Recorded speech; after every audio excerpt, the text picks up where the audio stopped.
Bonjour à toutes et à tous, bienvenue dans ma chaîne Mes recettes préférées et plus. Aujourd'hui, je partage avec vous une nouvelle recette très originale. Il s'agit du carrot cake ou du gâteau à la carotte. Très facile à réaliser, moelleux, parfumé, sucré, juste ce qu'il faut. Bref, un vrai régal qui plaira à tous en toute occasion. Sans plus attendre, nous allons commencer, mais avant tout, chers gastronomes, merci de vous abonner à la chaîne si ce n'est pas encore fait. Vous aurez besoin des ingrédients suivants: de la farine, de la levure chimique, du sucre roux, de l'orange, des noix, des œufs, du beurre, de la poudre d'amande, des carottes, gingembre, cannelle, 4 épices et du sel. La liste complète des ingrédients se trouve en barre d'informations ci-dessous. Dans un premier temps, on va couper, éplucher et râper les carottes. Donc voici les carottes râpées. Dans un saladier, on va verser donc l'équivalent de 120 g de sucre et on va y ajouter le beurre coupé en petits morceaux. L'équivalent de 120 g de beurre. Ensuite, on va mettre les épices, donc une demi-cuillère à café de gingembre en poudre. Si vous avez du gingembre frais, ça sera mieux. Vous pouvez en râper 15 g.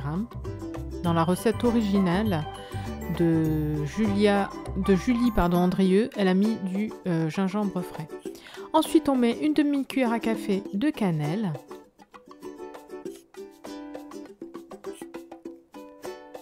Et une demi-cuillère à café de 4 épices. Enfin, on met une pincée de sel. Et on mélange bien le tout à la spatule. Donc moi je vous conseille de prendre du beurre doux bien mou. Ça sera plus facile ensuite pour mélanger le beurre avec le sucre. Alors moi j'ai mis de la cassonade. Si vous avez de la vergeoise, c'est mieux. C'est ce qui est conseillé pour la recette, de la vergeoise brune. Donc je n'en avais pas, j'ai mis de la cassonade. Donc vous mélangez bien le tout avec une spatule. Donc comme je vous le disais, je me suis inspirée de la recette de Julie Andrieux. Ensuite, on vient râper le zeste d'une orange, donc de préférence bio. Et donc ce zeste d'orange va donner un parfum fabuleux à cette recette.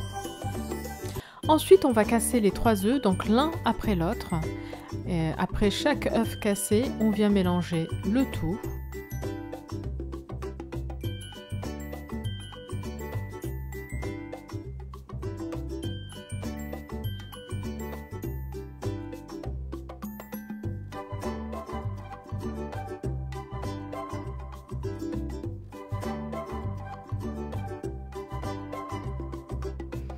On casse le deuxième œuf et pareil, on vient mélanger juste après.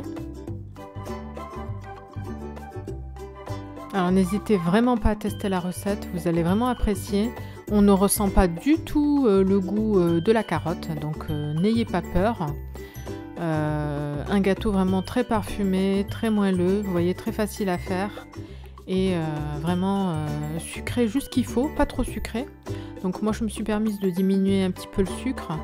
J'ai mis 120 g de cassonade à la place de 140 g de vergeoise préconisée par Julie Andrieux. Et vraiment, il est très très bon. Alors ensuite, on va rajouter les carottes râpées. Donc on avait pris 350 g de carottes qu'on a épluchées et qu'on a râpées comme ceci. Et on vient l'intégrer donc avec une spatule.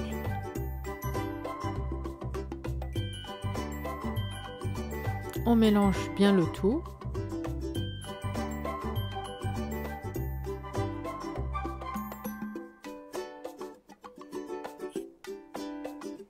Alors le carrot cake, généralement on le recouvre avec une cheese crème. J'ai préféré le déguster sans, c'est très bon, il n'y a pas besoin de le faire. Après si vous voulez, vous pouvez le faire vous de votre côté. Donc ensuite on continue la recette, on rajoute les amandes en poudre et on rajoute les noix concassées. Donc les amandes en poudre, il y en a 50 g et les noix concassées, il y en a 125 g. Donc voilà, on mélange le tout à la spatule.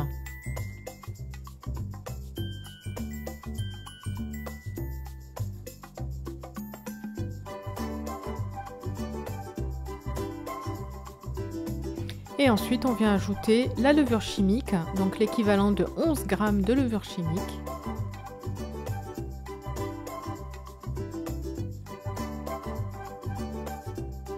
Et 200 g de farine tamisée.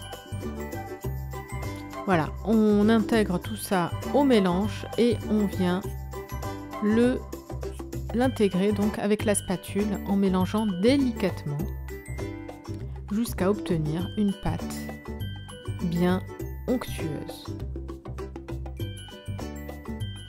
On préchauffe le four à 160 degrés.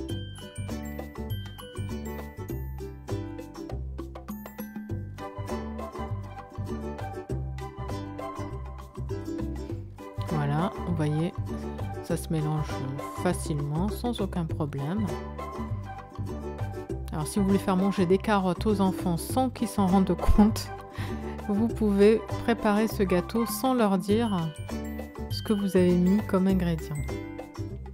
Voilà, ensuite on prend un moule de 23 cm, on le beurre au pinceau, ensuite on vient le fariner un petit peu partout. Voilà, comme ceci. Et enfin, on vient verser notre pâte dans le moule et on va enfourner à peu près entre 35 et 40 minutes, chaleur tournante. Donc moi je vous conseille de surveiller, la pointe du couteau doit ressortir vraiment sèche. Et moi ce que j'ai fait, en fait j'ai mis 35 minutes, j'ai éteint et j'ai laissé le gâteau à l'intérieur du four refroidir tranquillement. Alors moi j'ai choisi de décorer mon gâteau avec des cerneaux de noix. Et à la sortie du four, une fois qu'il a bien refroidi, je le saupoudrai de sucre glace. Voilà, je n'ai pas pris l'option de le tartiner de cream cheese. Donc c'est mélange crème fraîche, Philadelphia et sucre.